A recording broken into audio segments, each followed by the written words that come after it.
हमारा टॉपिक है balance Wheatstone bridge. Balance Wheatstone bridge, ठीक है। चलिए अरेंजमेंट देख लेते हैं।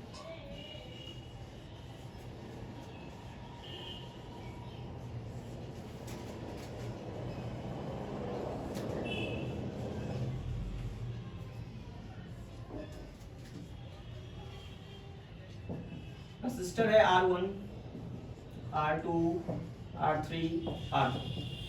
रेसिस्टर से रेसिस्टेंस दिया हुआ है R1, R2, R3, R4, ठीक है।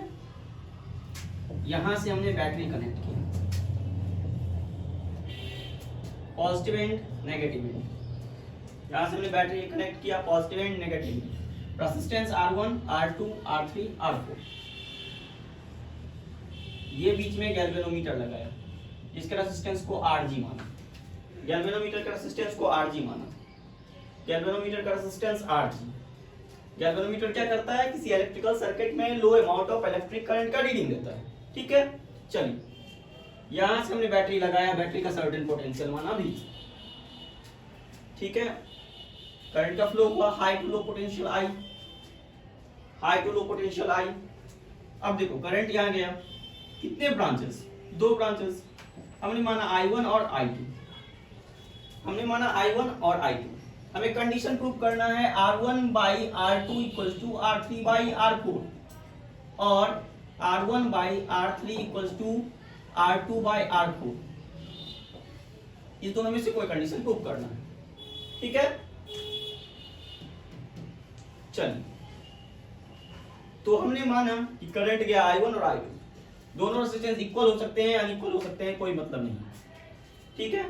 तो हमने जाना कि जब भी करंट का डिस्ट्रीब्यूशन होता है तो कॉम्बिनेशन बोलते हैं पैरेलल कॉम्बिनेशन। ये कॉम्बिनेशन पैरेलल, तो पैरेलल में क्या होगा, पोटेंशियल इक्वल होगा। इसके पोटेंशियल को हमने V माना, तो इसका भी V होगा, सेकंड वाले का भी V होगा। तो पहले के लिए I1 R1 equals to I2 R2 हो जाएंगे। अगर I1 और I2 में पता करना है बड़ा कौन है, तो जिसका रेजिस्टेंस कम होगा उसका करंट बड़ा, और जिसका रेजिस्टेंस ज्यादा होगा करंट कम होगा। ओके, हमने मान लिया कि I1 बड़ा है I2 से, अपने मन से माना, कोई कंडीशन नहीं से करा। यहां तक हो गया मेरा काम। ओके, अब हम जो करंट का वैल्यू ज्यादा है उसको लेके बढ़े, I1 को लेके बढ़े। इंड मान लीजिए A, B, C और D है। I1 को लेके बढ़े, जैसे इस पॉइंट पे पहुंचे फिर दो ब्रांचेस दिखे। इसमें गैल्वेनोमीटर के करंट को Ig माना, तो इसमें क्या जाएगा, I1 में से निकल गया Ig, तो I1 माइनस Ig। इधर से I2, इधर से Ig, मिलके कितना बना, I2 प्लस Ig। करंट हमेशा वन डायरेक्शनल लेना है, ऐसा नहीं कि चलो रिवर्स चले गए, कोई फायदा नहीं। चलो अब आ जाओ,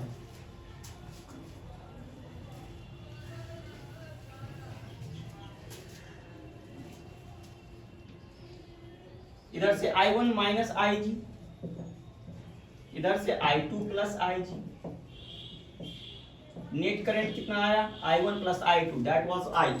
क्या हमारा एक एंड से इतना करंट गिवन था, दूसरे एंड से ऑब्टेन्ड हुआ करंट। करंट का मेरा डिस्ट्रीब्यूशन क्लियर। ये पहला क्लोज लूप, ये दूसरा क्लोज लूप। तो हम लोगों ने पढ़ा है Kirchhoff second law, applying Kirchhoff's second law in closed loop A B D A, A B D A, sigma B equals to 0. It means B A से B, B से D, D से equal to 0। चलिए V equal to क्या होता है, IR। Current है I1, resistance है R1, I1 R1।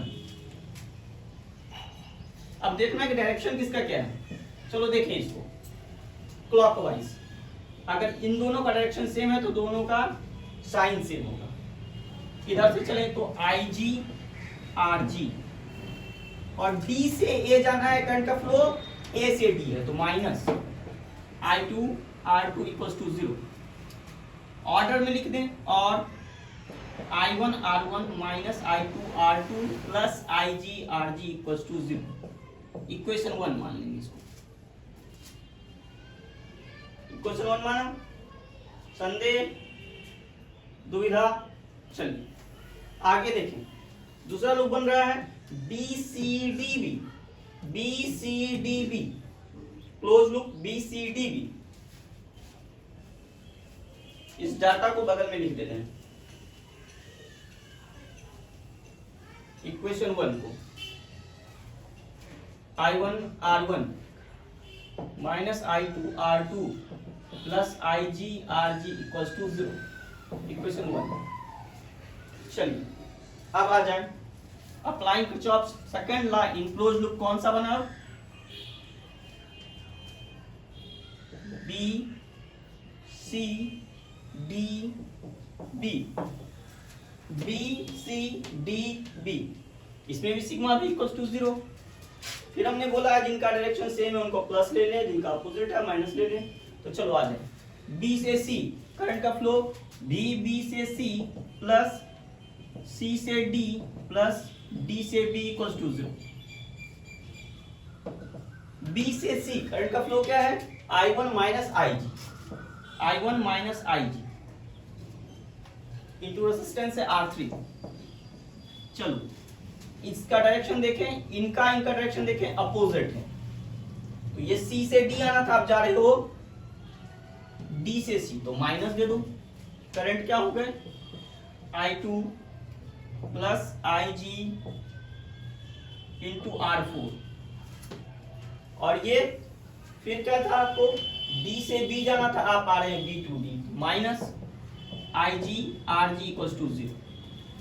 Solve करें, I1 R3 IG R3 I2 R4 IG R4 minus IG RG equals to 0।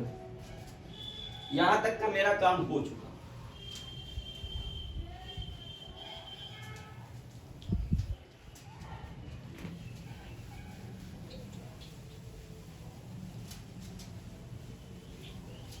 चलिए एक और टर्म लिख दें, I1 R3 minus I2 R4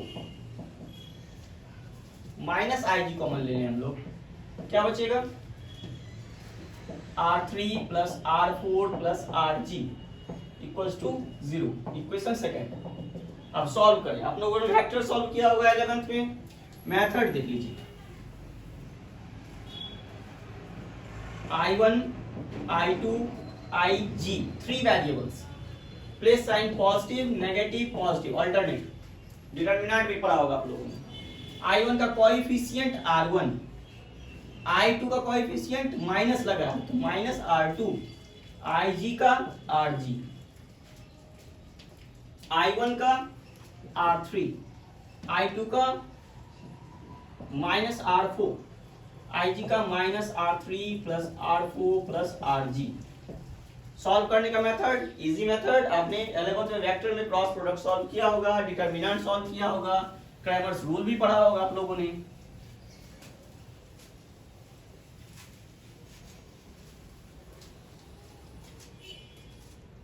तो आप I1 को उठाएं, इसे रो इसे कॉलम, एक्लिप्स करें, क्रॉस कर दें, minus minus plus plus R2 into R3 plus R4 plus RG, फिर बीच में फॉर्मूला का माइनस, फिर इसको इससे क्रॉस करें, minus R4 RG minus R4 RG, कुछ ऐसा। चलिए इसका place sign, minus I2 cross कर दें R1 से, minus R1 into R3 plus R4 plus RG, place sign, फिर बीच में आएगा माइनस, इसको ढका आपने R3 RG, इसको ढका, इसको इससे लिया, minus R1 into R3 plus R4 plus RG,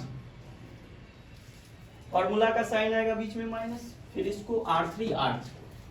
चलिए फिर IG को लिया हमने, IG को ढका दो और कॉलम को, this one minus R1 R4 minus formula का minus R2 equal to constant माना के, कुछ भी मान सकते हैं, सी भी मान सकते हैं, लेकिन कैपेसिटेंस आपने पढ़ा होगा, कोई कंफ्यूजन ना हो। ओके, अब आपने सोचना है बैलेंस कंडीशन में क्या होगा।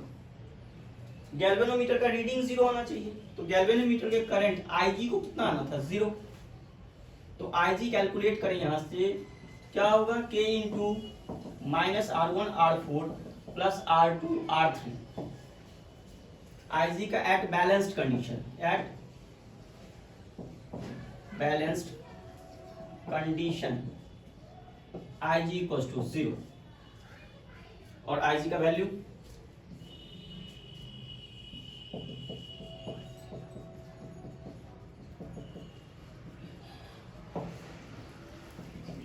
K को 0 साइड लाएंगे, 0 by K that is also 0 minus R1 R4 plus R2 R3।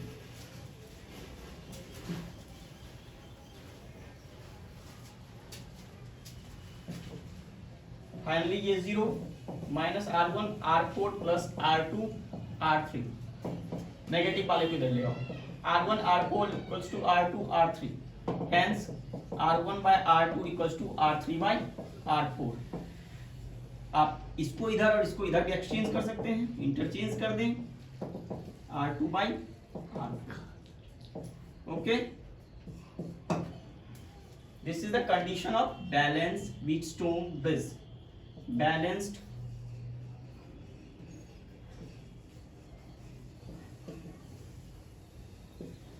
Wheatstone bridge